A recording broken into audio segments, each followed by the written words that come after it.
When we were looking at verses 1 and 2 of chapter 7, there was mention about these axioms, the assumptions that are needed for much of the scientific theory. So we were talking about the age of the universe, which is considered to be about 14.5 billion years.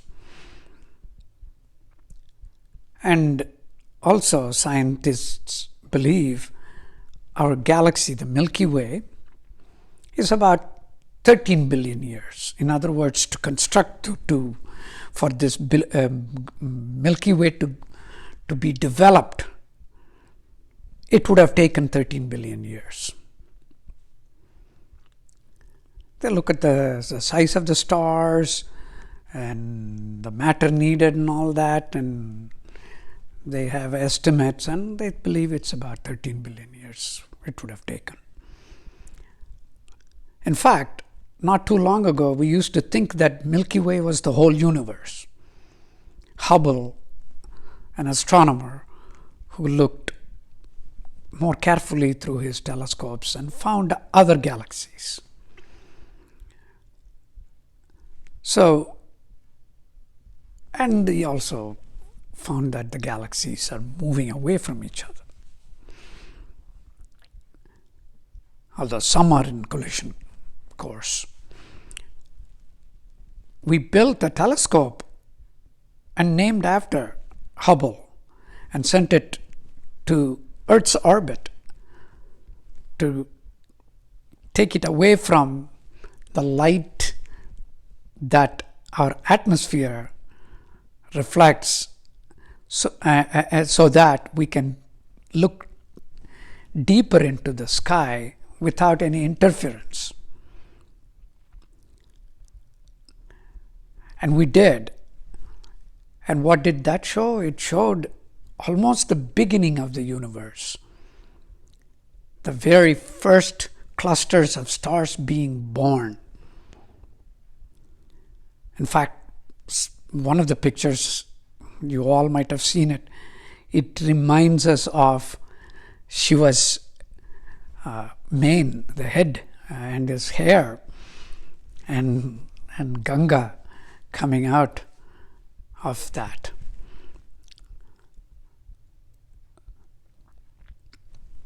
But then recently, not too long ago, we sent another telescope way out of even Earth's orbit, thousands of miles away, so that even less interference would affect it. And it is a different kind of telescope, so that it can peer even deeper into space. And it has been sending us some new information, which is baffling many of the astrophysicists, because it sent us images of 6 new galaxies that are much bigger than our Milky Way and much older. So if they are much bigger, it would have taken longer than how long it took to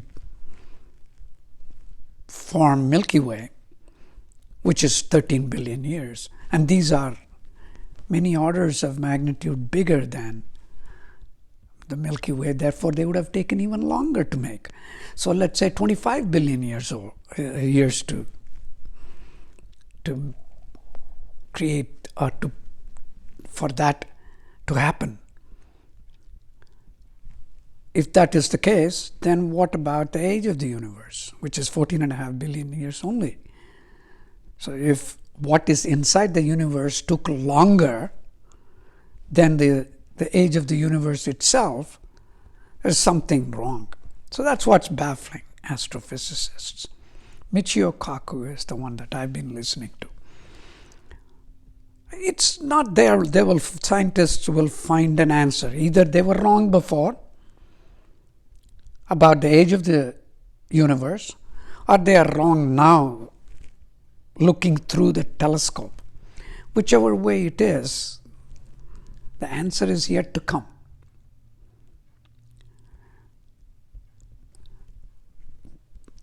With respect to spirituality, our axiom is we must have faith that there exists something beyond our comprehension. God. That's usually unshaken because there is nothing new comes up to say, oh, there is no God. So that assumption is a good thing. Keep that assumption, then we can be spiritual.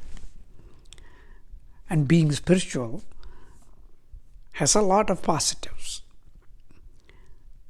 Now in this third verse, chapter 7, Krishna provides some data for us, very humbling data.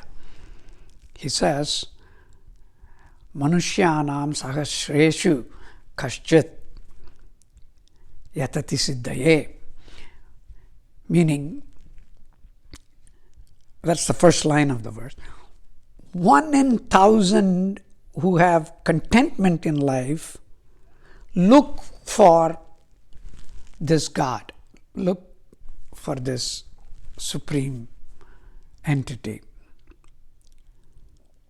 Okay. And then in the second line he says, 1 in 1,000 of those who are looking for God and who have contentment actually end up finding the answer to it. So, to be honest, I am looking for this answer to my question of what is this all about? Where is the supreme entity? But am I one of those who have total contentment? No. So we have to go one more step. How many do we think have complete contentment in the world? Let's suppose that it is 1 in 1,000. That's probably is an overestimate, but I say that it is 1 in 1,000. So 1 in 1,000 have contentment in life. If you take 1,000 of those who have contentment in life, 1 in those 1,000 with contentment is actually seeking God. Now, if you take 1,000 of those who have contentment and seeking God, one of them is likely to find God. If you put the numbers together, it means 1 in 1 billion actually finds God.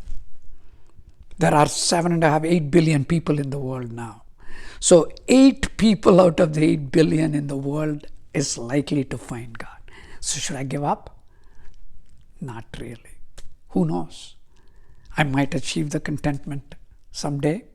I'll still be seeking. Who knows? Same thing with every one of us. Let us at least become 1 in 1 million who is seeking.